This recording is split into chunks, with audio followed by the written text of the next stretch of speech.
vibrant life force like this. Pause is the red button. To this. It's very terrifying here. A young American woman devoted to helping others, kidnapped into a living hell by ISIS.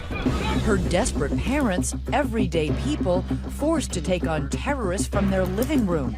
We need to do something. They're not going to bring Kayla home. Mom and Dad, I am still remaining healthy. Because they say the U.S. government and various humanitarian groups failed them. Somewhere in a boardroom, they decided to leave our daughter there. You must have been crushed. Our government slammed that door. Tonight, we're taking you inside the extraordinary story you've never seen before. If you fail to meet this deadline, we will send you a picture of Kayla's dead body. A family never giving up, and now revealing a secret the world never knew. This is a plea for Kayla's life. We are doing everything we can to get you home. The girl left behind. Good evening, I'm Elizabeth Vargas. And I'm David Mueller. Right here tonight, the stunning result of a 2-year ABC News investigation. Parents who say they've stayed silent too long, and only now are they revealing how they had to take on not only ISIS, but they say the U.S. government, to try to save their daughter. The only American woman being held in secret by ISIS. It's a story of inspiration, but also of two parents' outrage and heartbreak. Tonight, they're telling their story to Brian Ross, reporting on the girl left behind. A summer morning 3 years ago this month in Prescott, Arizona. Monday morning at about 4 or 5 a.m. Her friends had called to say their 24-year-old daughter, Kayla, had gone missing. They called us and said, you know, they weren't really concerned, don't worry. Marcia and Carl Mueller soon learned from Kayla herself that there was plenty to worry about. My name is Kayla Mueller. I need your help. It's very terrifying here. And then it went blank. Kayla had been captured by one of the most brutal terror groups the world has ever known, ISIS. You just go into almost a catatonic state, I think. You just can't even stand up. Carl owned an auto repair shop. Marcia, a former nurse. Nothing prepared the Muellers for what was about to happen. The scary, secret world they were about to enter. This kind of thing tears people apart. As the world would later watch the brutal murders by ISIS of 3 young American men. I'm Barack Obama. The plight of a 4th American hostage, Kayla, was kept a closely held secret. Obviously, the White House doesn't want this to all come out. Tonight on 2020, the Muellers are coming forward to tell the story of how they fought for Kayla's freedom. Kayla is not your enemy. The messages and emails with ISIS in Syria and the Muellers in Arizona, never seen or heard before tonight. Sir, I am coming to you with a mother's heart for the love of her daughter. Would your staff negotiate for Kayla? And the people the Muellers now say failed their daughter, including prominent humanitarian organizations and the Obama administration. The president could have been a hero, and he chose not to be. Look at her. There's our little girl. So we're gonna name Kayla. Kayla? That's a pretty name. Hey, Kayla. We weren't supposed to have Kayla. You know, we were told no children, and suddenly, you know, we're going to have this young little girl. She was a really happy little kid and loved living, loved being in the world. And She taught herself languages. She taught herself how to play the guitar. She taught herself how to write music. She was very intelligent, very intelligent. I hope I never forget that everything happens for a reason and that nothing should be a regret. She just always had such a compassion for everybody around her. Kayla felt suffering in her heart, and it was as if it just seemed natural. She was supposed to help. After college, Kayla was drawn to the Middle East. Much like the young Syrian boy whose image caught the world's attention this month, there were thousands of children who Kayla sought to help. And she met the Syrian man who was there. His name was Omar. And Kayla joined him in the ancient town of Antakya, or Antioch, in Turkey, about a half-hour away from war-torn Syria. Amidst a local celebration at the Antaki airport, we met up with two of the people who worked with Kayla and became her close friends, a mother and daughter, Aruba and Hala Barakat. You hear that there's an American who has left everything, and she came just to help out refugees and Syrians in particular. That was very inspiring, honestly. Many Syrians live there. The Barakats helped us to retrace Kayla's steps in the neighborhoods where she worked, with women and children whose husbands and fathers had been killed or left behind. And was she making a difference in the lives of people here? Yeah, just saying Kayla's name in front of them, they smile. As long as she stayed here in Turkey, Kayla's parents were confident she was safe. Safe until Omar asked her to go along on a quick trip across the border into Syria to the city of Aleppo to help him install communications equipment for a hospital run by the humanitarian group Doctors Without Borders. I told her, no, you shouldn't go. You tried to talk her out of it? Yes. I told her it's very dangerous. She was like, don't worry, we have a lot of people with us. We'll just go, like fix everything in the hospital and then come back. It was at a time when safety concerns in the region were mostly about the cruelty of the Syrian government, not ISIS. At that time, ISIS wasn't even heard of. It was just the Assad regime. And I said, Kayla, this is not your war, and these are not your people. You don't need to die for this. Kayla and Omar crossed into Syria at this border checkpoint. At that time, no other humanitarian aid worker had been kidnapped. It was August 3rd, 2013. And less than 24 hours after leaving here, Kayla Mueller would be plunged into what can only be described as a hell on earth. Captured, imprisoned, tortured, raped, taken as a slave by the leader of ISIS. He's raping America. Next, how this courageous young American from Arizona remains strong in a place where others lost hope. No, I am also fighting for my side and have a lot of fight left inside of me. As her parents face the looming deadline to save her. Every day to us is a critical time. Every hour. Kayla Mueller was the girl left behind.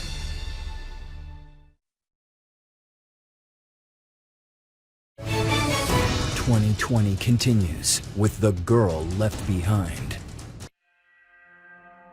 My dear, dear Kayla, it has been 2 days and 5.5 hours since we received the call that you were missing. Every day that Kayla was missing, her mother, Marcia, would go into her daughter's empty bedroom and record the day's events. So when Kayla came home, she would know what had happened. We are staying strong and positive for you, and we are asking God for a miracle and counting on it. My name is Kayla Mueller. But her parents saw the fear in her face I've been here too long and I've been very sick. when ISIS sent this 10-second video as proof they were holding her. It's very terrifying here. No one yet knew or could even imagine just how brutal ISIS could be to its hostages. Fear.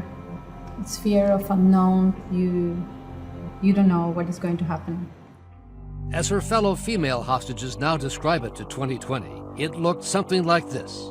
ISIS was holding Kayla in a 12-foot by 12-foot room with a single light bulb hanging from the ceiling. There was a little bit of light coming by this small vent, but that was it.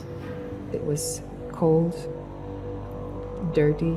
Kayla had been in captivity for 6 months when ISIS brought in 3 more female hostages. They gave us black abayas, dresses, and niqabs to cover our heads and faces. And always in the background, There was this music, the jihadi songs, and they played on and on and on. for the first time tonight, 2 of Kayla's former cellmates, Frida Saeed and Patricia Chavez, are talking publicly about what happened to Kayla and them at the hands of ISIS. We realized that they were actually killers, that they would enjoy killing us. We brought the 2 women together in Stockholm, Sweden, where Frida now works. Both women were staff members for Doctors Without Borders, kidnapped after Kayla. The prison they shared with Kayla was located outside the ISIS headquarters city of Raqqa in what they thought was an oil refinery in this building in the complex. Kayla was happy to have company when they arrived. She'd been kept mostly in isolation, but still holding out hope. She was amazing. She was a really strong girl. She had a strong faith that gave her a lot of strength. Do you think Kayla was treated any more harshly because she was an American? I think it was clear that they hated Americans more than other nationalities, yes. They would scream at her and they would, blame her for everything that America has done in the world. And I'm back because of your arrogant foreign policy towards the Islamic State. Their ISIS guards were led by the British recruit who would later be dubbed Jihadi John, as he carried out the beheadings and murders of at least 10 hostages. The hostages called him and the 3 other British guards the Beatles, but there was nothing fun about them. They caused so much pain to me and to others. Sometimes taking the women to another room alone, shining a bright light in their face and demanding sensitive, personal information. An emotional low point. It was important not to break in front of them. But then, behind closed doors, we had our moments. At other times, Kayla was taken to the room next door where the male hostages were being held, paraded in front of them by Jihadi John. Hostage Daniel Rai, a Danish freelance photographer, recalls how Kayla stood up to the brutal ISIS guards. One of the Beatles started to say, something, oh, this is Kayla and she's been held all by herself and she's much stronger than you guys and she's much smarter and she converted into Islam. And then she was like, no, I didn't. What? She said that? Yeah, I did not convert. Daring to correct the violent Jihadi John. That surprised you? It surprised me a lot. I would not have had the guts to say that. I don't think so.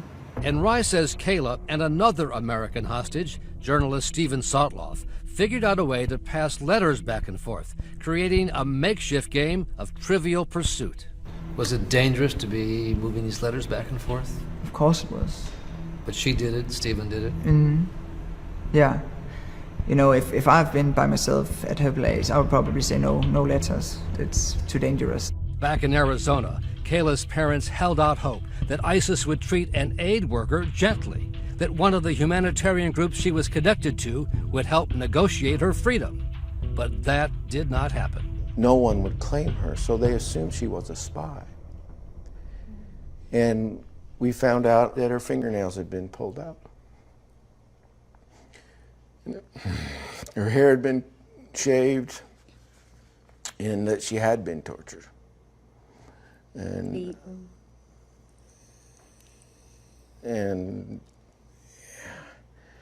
that was just one of the hardest days for me.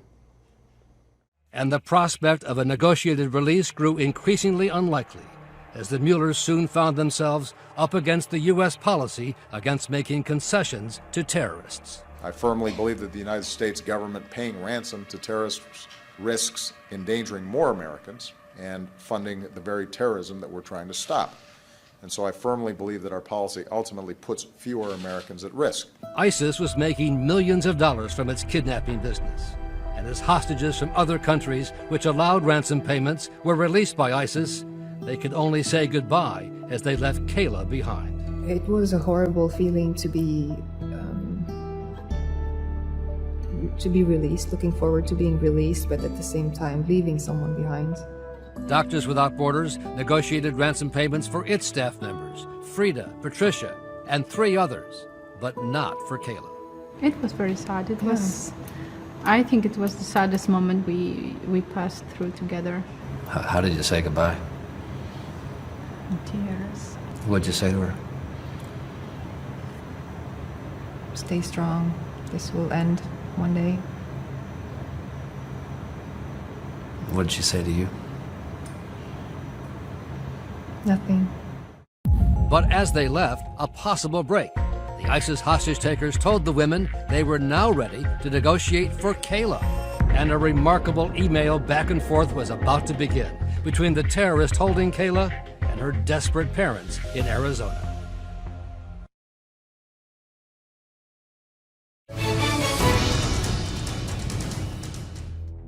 Everyone, if you are receiving this, it means I am still detained. The voice isn't Kayla's, but the words are, coming from the secret ISIS prison where she was held in the Syrian desert. Please know that I am in a safe location, completely unharmed and healthy. Put on weight, in fact. After 8 months of silence, Kayla's words now appeared in a letter in her handwriting, smuggled out by the women from Doctors Without Borders who had been released. Know I am also fighting for my side in the ways I am able and have a lot of fight left inside of me. Not only was she alive, she was strong still. Do not fear for me and continue to pray. All my everything, Kayla. But with no way to contact the kidnappers, the Muellers could only wait for the next step. Unaware that officials at Doctors Without Borders, at their headquarters in Brussels, had purposely withheld for almost 2 months that very contact information brought out by Kayla's fellow hostages. The women were given this email to negotiate for Kayla and didn't even give it to us, much less do anything to help her or help us.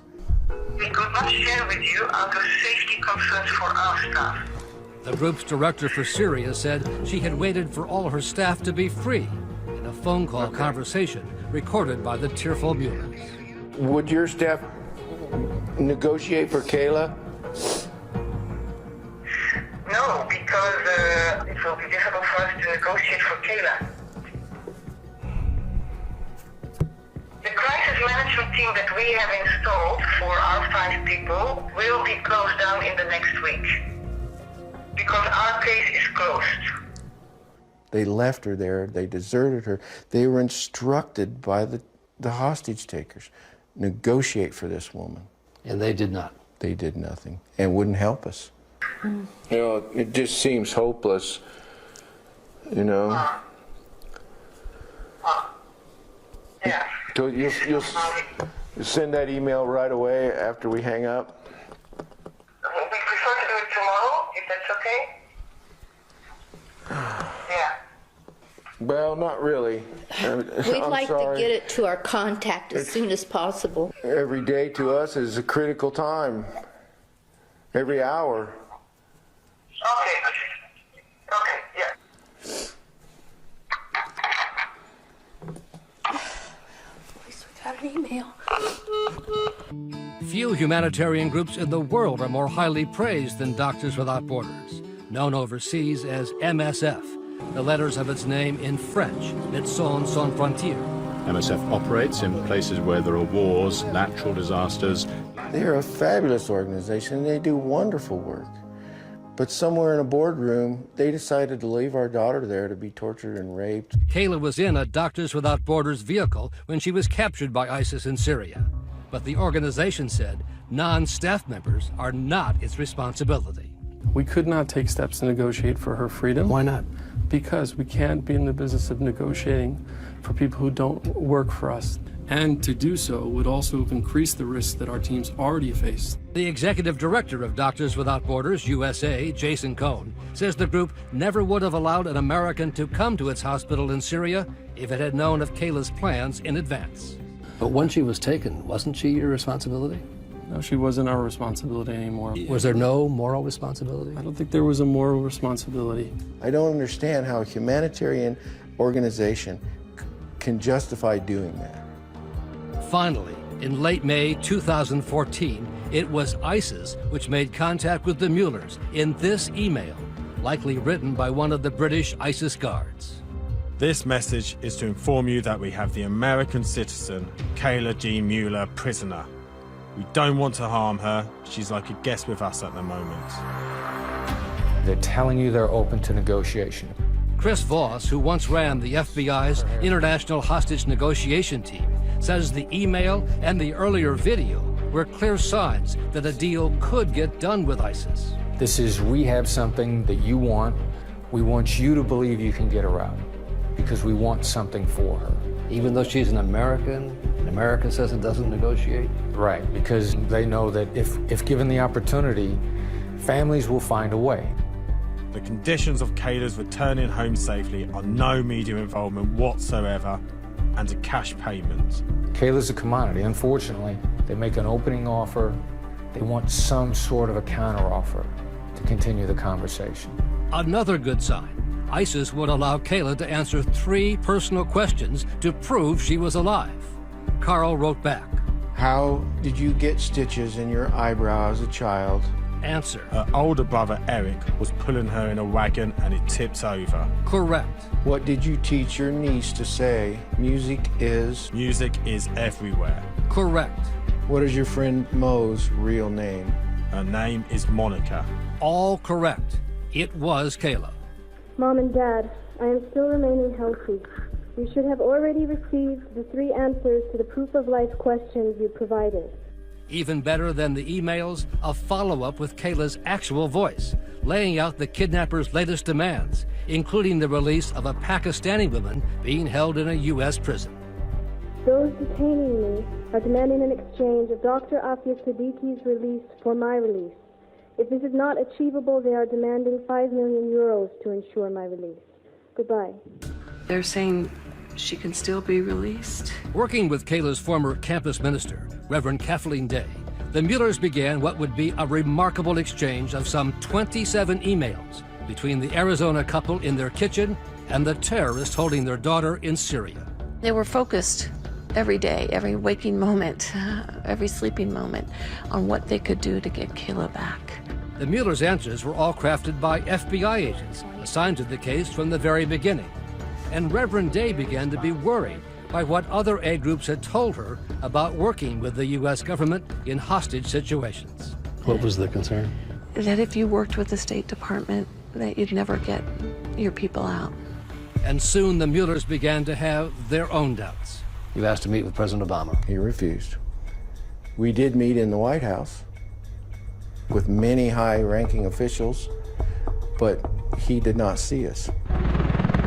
And no one in the White House told them what was about to happen.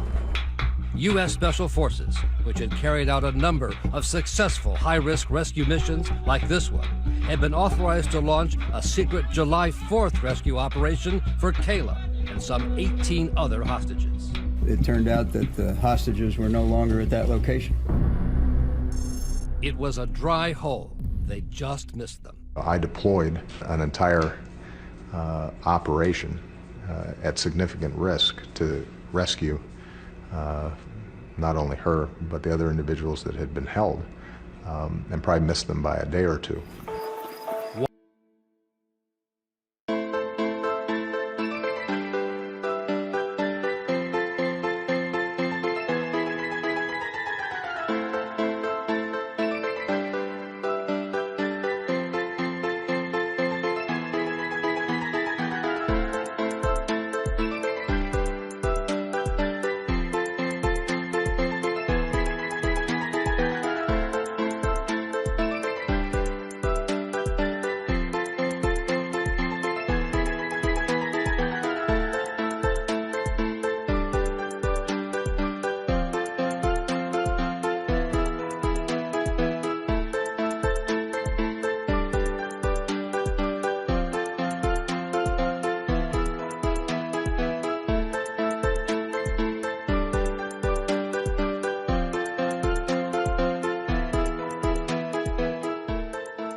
Swear I won't forget this, why do I regret this? In my mind reckless, thoughts are feeling endless. Sitting up, I'm breathless, anxiety's infectious. I feel so defenseless, betrayed and embarrassed. I hate being open, I hate being broken. I feel like an ocean filled up with emotion. Anger ain't a potion, rub it on like lotion. I can feel it soaking, reopen, the scars have awoken.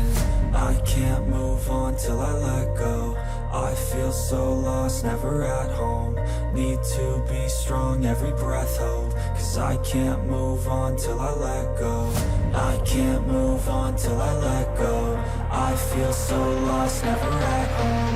Need to be strong, every breath hold. Cause I can't move on till I let go.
1 week later in Arizona. We got a nasty email from ISIS that said, because of what your arrogant government attempted to do, your daughter has 30 days to live. If you fail to meet this deadline, we will send you a picture of Kayla's dead body. It was Kayla's birthday that was the deadline for them to kill her. This will be our first act of revenge taken for the miserably failed and unsuccessful attempt by your arrogant government to free their prisoners. Now the Muellers had just 30 days to raise the money and get it to ISIS, and even harder, overcome the U.S. government efforts to stop them. It's a family's darkest hour. Kayla's life hung in the balance.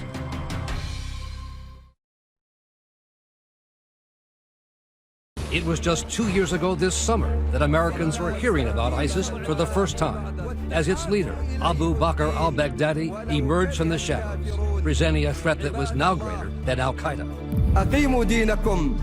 But there was no mention in the news of the American hostages, Kayla Mueller, James Foley, Stephen Sotloff, and Peter Kasich. Their plight remained a closely guarded secret. My name is Carl Mueller. This is my wife, Marcia. As the 30-day deadline for paying a ransom approached, the Muellers recorded this dramatic personal plea, scripted largely by the FBI, and sent to the new ISIS leader, al-Baghdadi. This is a plea for Kayla's life. We are asking for your mercy for Kayla, as we believe you are the only one who can grant us this. These are two people that are in the midst of a horrific experience. I beg you not to harm our daughter. They can't imagine that they would ever be trying to talk on a camera in a respectful fashion to someone who's likely going to murder their daughter. Our hands have been tied in trying to raise money, yet we continue to do everything within our power to work towards securing Kayla's freedom. Sir, I am coming to you with a mother's heart for the love of her daughter. Her mother's got her hair covered. That's critical. It shows respect. Please, show mercy and use your power to free our daughter. That's the way you buy time. That's the way you keep somebody alive one more day. It seemed to have worked. The deadline for Kayla's execution on her birthday, August 14th, passed with no word of her fate. A sigh of relief and a hope that she had seen this part of the video too. Kayla, we love you. We love who you are, and we admire your compassionate heart and devotion to helping those that suffer. We know God is comforting you and strengthening you. I wish we could see you. But it was a very short-lived moment of relief. President Obama is about to speak from Martha's Vineyard on the execution of American journalist James Foley by the Islamic militants fighting in Iraq and Syria. The first of Kayla's fellow American hostages to be murdered. Today, the entire world is appalled by the brutal murder of Jim Foley by the terrorist group ISIL. Again, the Muellers asked to meet with President Obama. We asked to see him, and we were told no. A few weeks later, another American hostage killed, journalist Stephen Sotloff, the hostage with whom Kayla had grown close in captivity with their makeshift Trivial Pursuit game. Overnight, our government determined that tragically, Stephen was taken from us in a horrific act of violence. And now the president agreed to meet with the Muellers and the family of the other remaining American hostage, Peter Kasich. The president was I felt cold. He said, I'm a father, I have 2 daughters. If that was my daughter being held, I'd do everything I could to get her out. And I'm sure he would have. But we were told many, many times, we're doing everything we can, and they weren't. They were not? Well, no, they weren't. What the Muellers wanted the president to do was allow them to just make an offer of ransom money to ISIS for Kayla's life. Carl would say, we need to make an offer, and then the email would not have anything about an offer in it. Because they were all scripted by the FBI. Right. We were like sheep. We were following what the government told us to do. We had no idea. In one email, sent under Carl's name, a suggestion of financial hardship. Kayla may not know that I retired this January. ISIS was unmoved. Retiring will not help you get your daughter back, so go back to work and earn some money. ISIS was running out of patience. So no more sentimental sob stories. And Carl was becoming increasingly unhappy with what the FBI had written for him to send to ISIS. At one point, I even said to the team, I said, if I got this email back, I would be really mad. ISIS stopped responding. After a while, they got the message that this was only stalling. Former FBI agent Voss says the FBI should have let the Muellers make some kind of a counter-offer. The kidnappers are begging for anything to be thrown onto the table, anything. At one point in time, they said, you just give us a benchmark. Should there have been a counteroffer? Yes, keep the conversation going, keep the hostage alive. Buy more time for tactical resolution. But that did not happen. As far as I know, they were never allowed. They were told if they made any sort of an offer, they'd be prosecuted, which is unconscionable. A White House official, part of its national security staff, delivered that threat of prosecution to the Muellers and all the other American hostage families, including the parents of James Foley, who went public after he was killed. We were told very clearly 3 times that it was illegal for us to try to ransom our son out, and that we had possibility of being prosecuted. And yet, meanwhile, our son was being tortured and beaten every day. But Kayla was still alive, and the Muellers had one more option, a last-ditch trip to the Middle East, where one government said it was prepared to negotiate for Kayla's freedom, as she was about to come face-to-face with the leader of ISIS.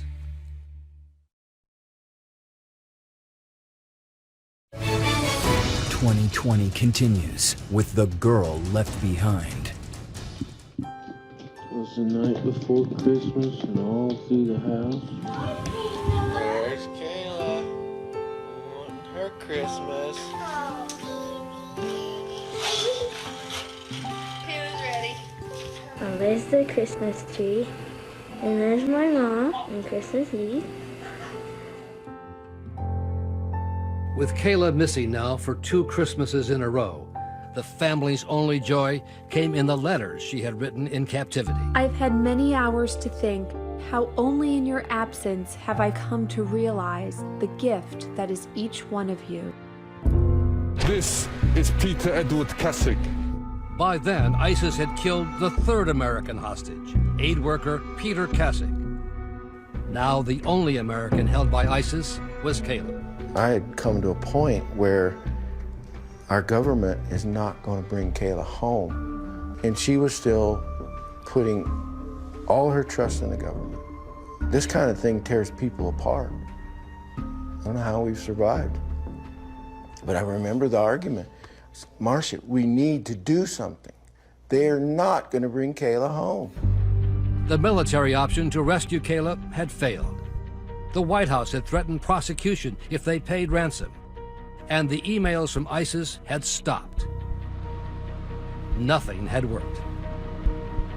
I know that there are some very talented hostage negotiators in the FBI that knew what they were doing. I see no evidence of their voices in these emails. For example, says former FBI hostage negotiator Chris Voss, his former colleagues should have picked up on the use in the very first ISIS email of the word guest, which has special meaning in the Arab world. You have to protect and defend your guests with your life. This is something huge that they missed because they should have responded with, well, she's not like a guest, she is a guest, and she is your responsibility as a guest. And Voss says the Muellers should have been told there was a legal way to pay ransom if the ransom money might help track down the terrorists. It's been done a number of times with the Department of Justice understanding. So in this case, the U.S. could have allowed the payment of ransom to ISIS for Kayla, under the exception that it would help track them down and be a lure or a bait? Yes, absolutely. So they missed a huge opportunity. I think they did. But the Muellers had one last hope, a government in the Middle East, Qatar, that had served as a go-between with terror groups in gaining the freedom of other Western hostages. We went over there to the Middle East and saw several high-ranking officials. And the last one we met with came into the room and he said, and by the way, I just talked to John Kerry and we don't pay ransom. And he went on to say, I don't understand you Americans. We believe if you can save one soul, it's worth trying. Yet the U.S. government had just used Qatar to broker a deal for the return of American soldier Bo Bergdahl, trading 5 Taliban prisoners for Bergdahl's freedom. The Muellers say they can't understand why the U.S. would not again use Qatar to make a deal for Kayla's freedom. You must have been crushed. One of our last gasps to try to save our daughter, and our government slammed that door. We will never stop working to set our citizens free and bring them home to their families. A spokesman for Secretary of State Kerry said he had worked hard personally to try to gain freedom for Kayla. But as dark and as hopeless as it seemed to the Muellers, they did receive one piece of what was described by the FBI as good news. They told us she had been actually taken out of the prison by Abu Bakr al-Baghdadi, the caliph of ISIS. They believed she was with a family, that she was safe. So my thought was, oh good, Kayla's able to maybe take care of the children. She's a maid. Nothing could have been further from the truth, as the Muellers later discovered. The so-called family where Kayla was safe was in fact holding her for the leader of ISIS, al-Baghdadi. One day Kayla was taken and she came back and she went under her cover, under her blanket, and just cried, just laid there and cried. And that's when they said he married her. That's the way they put it. Their way of saying he raped her. So. But Baghdadi chose her. But look at the symbolism in that. He's raping America. Hostages with Kayla at the time say she remained defiant, and that even when she had the chance to escape, Kayla put others first. This then 13-year-old girl, a member of the Yazidi tribe who wanted to be called Julia, was also being held with Kayla as an ISIS slave. I told Kayla we want to escape, and I asked her to come with us. She told me no, because I am American. If I escape with you, they will do everything to find us again. It is better for you to escape alone. I will stay here. So she stayed behind. Yes, yes. Under a full moon, Julia and another Yazidi girl made their way to freedom, tearfully leaving Kayla behind. I will never forget her sacrifice. I will never forget. 4 months later, in Prescott, Arizona. My dear beautiful Kayla, I miss you and love you. Yesterday, Friday, at about 10 a.m., we were called by Barack Barfi. Good evening, and we begin tonight with the breaking He told us it was out on Twitter. The last American hostage held by ISIS. That you had been killed, I believe, north of Raqqa. Tonight, ISIS says that woman, Kayla Mueller, 26 years old, is dead. My eyes are clouding up. Sorry. Still not believing the horrific people had lied so much and were so evil. Precisely how Kayla was killed remains a mystery, and the Muellers refused to believe she was dead until ISIS a few days later sent 3 photos of Kayla's body. I just kept still writing to Kayla. Hey, sweetheart, have so much to share. You, young lady, have taught me so very much. I will see you soon. Love, Mom.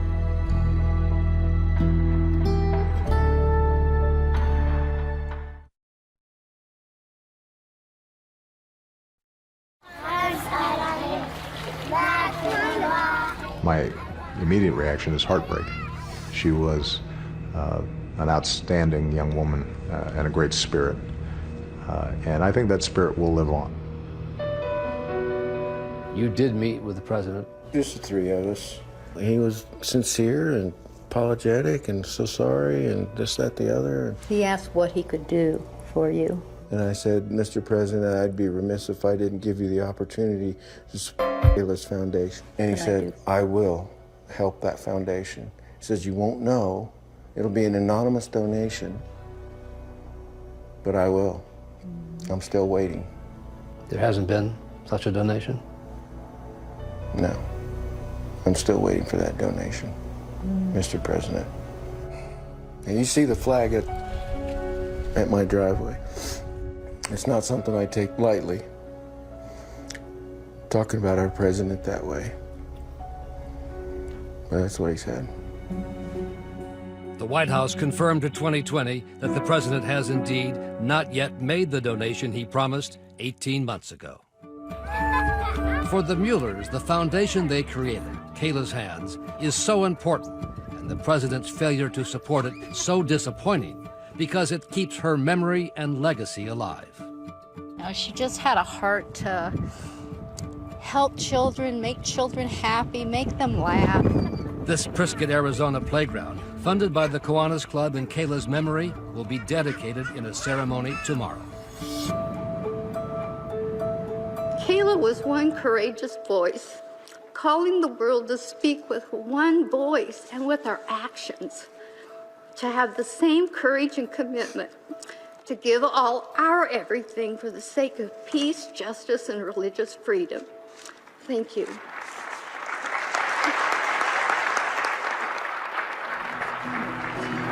So what I have to say to all my loved ones in Prescott is that I will always love you, and it's never goodbye among friends, and that you're always learning about yourself through other people, and you're always learning about life, and that process never stops.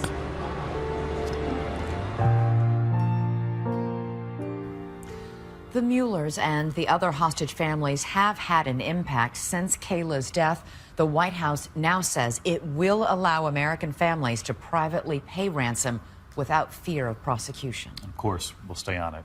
In the meantime tonight, to our new 2020 digital series, Young and Gifted, and the story of another young woman determined to help children, the 12-year-old inventor of a life-changing app for the blind. You can see it at abcnews.com.